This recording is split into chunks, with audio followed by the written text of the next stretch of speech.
السلام علیکم ورحمۃ اللہ وبرکاتہ۔ نحمدہ ونصلی علی رسولہ الکریم، اما بعد فاعوذ باللہ من الشیطان الرجیم، بسم اللہ الرحمن الرحیم۔ انا انزلناہ فی لیلۃ القدر وما ادراک ما لیلۃ القدر لیلۃ القدر خیر من الف شہر۔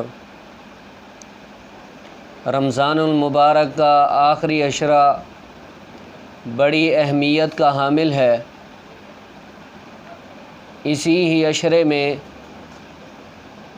شب قدر ہے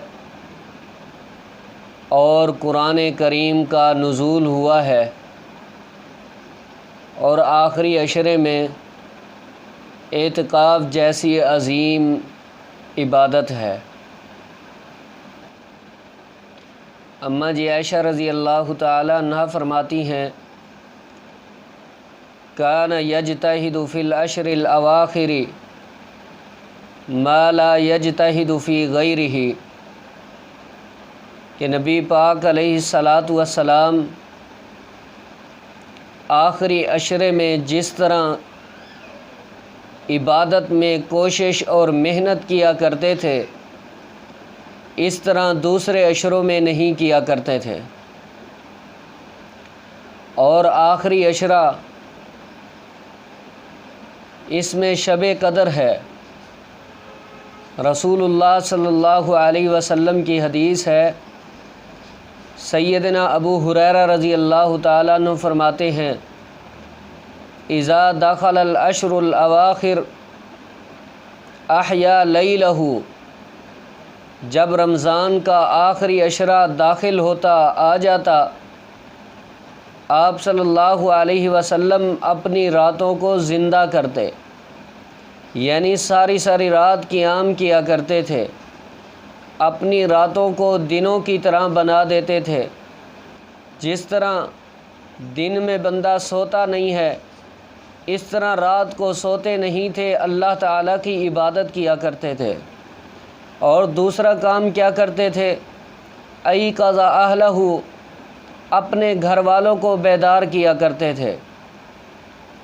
صرف خود نماز نہیں پڑھتے تھے، خود عبادت نہیں کیا کرتے تھے، بلکہ اپنے گھر والوں کو بیدار کیا کرتے تھے تاکہ وہ بھی اللہ کو راضی کریں اور منائیں۔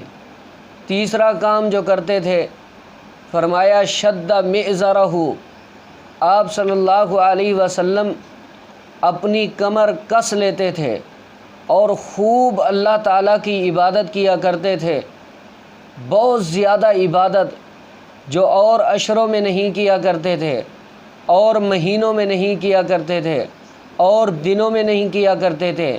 ان میں خصوصی ڈٹ کر اللہ تعالیٰ کی عبادت کیا کرتے تھے، روتے، گڑ گڑاتے، عاجزی کرتے، اللہ تعالیٰ سے توبہ کرتے، گناہوں کی معافی طلب کیا کرتے تھے۔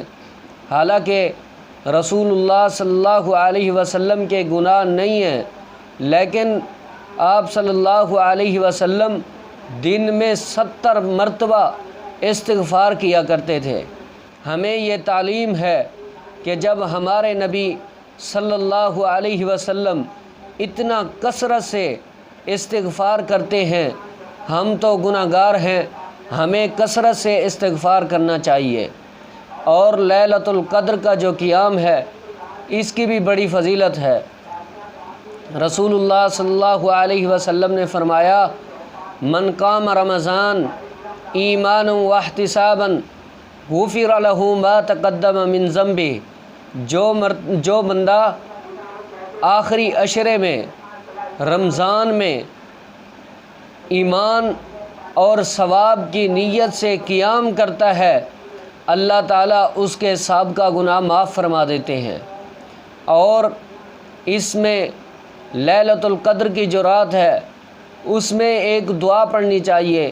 اماں جی عائشہ رضی اللہ تعالی عنہ فرماتی ہیں، میں نے ایک دن رسول اللہ صلی اللہ علیہ وسلم سے کہا، اے اللہ کے رسول، اگر میں رمضان کے اندر لیلۃ القدر کی رات کو پا لوں، اس میں کیا دعا کروں؟